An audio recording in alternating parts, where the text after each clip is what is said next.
done that.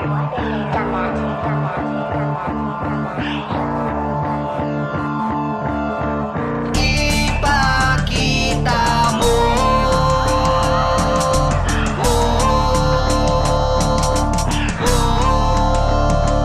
Pagkatapos ng ulan, bahaghari ang darating. Matutupad din ang kaing-kaing nating mga daing. Magtiwala sa Panginoon, ang tanging hiling. Kailangan mo lang sumagad, dapat di laging bitin. Mga unos sa buhay natin, lagi yan dumadating. Tandaan mo na may Diyos sa atin na laging nakatingin. Basta't wag na wag ka lamang humawak ng patalim. Lumaban ng patas gang sa maging pera kada bahing. Nung makita ang sarili sa loob ng salamin, hindi pwede to, dapat dito ay may marating. Daming tandang pananong sa aking takdang aralin. Handa ako na tumalon. Marami mang mga pating, mga buhaya na praning. Tulog mata kahit gising, hindi ka papakinggan yan. Dapat ikaw din may gawin. Ang naririnig sa tenga ko lalo nagpaigting. Sabi ni Glock, tagumpay man ang kasala na nadarin ako na maging salarin. 44 bara papalagaan, gaganapan. Di lang basta bara-bara ang banataan, dapat may laman. Gagawin 45 sa tenga na masa masulit naman. Para sa mga tulig na walang bilib, bibigay itikom na lang.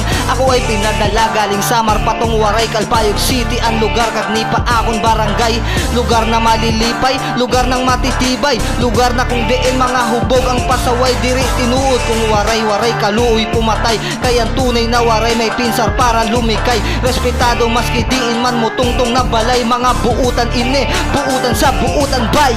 Salamat sa mga kaibigan ko pa rin na naniniwala sa akin palagi. At mga kaklase na nananatili pamilya na lagi sa akin paligid. Kayo dahilan kung bakit kumakapit ako sa tulan na may bigo nilapat na hilig. Gumawit kahit na malimit hanggang sa maging di na to panggilid.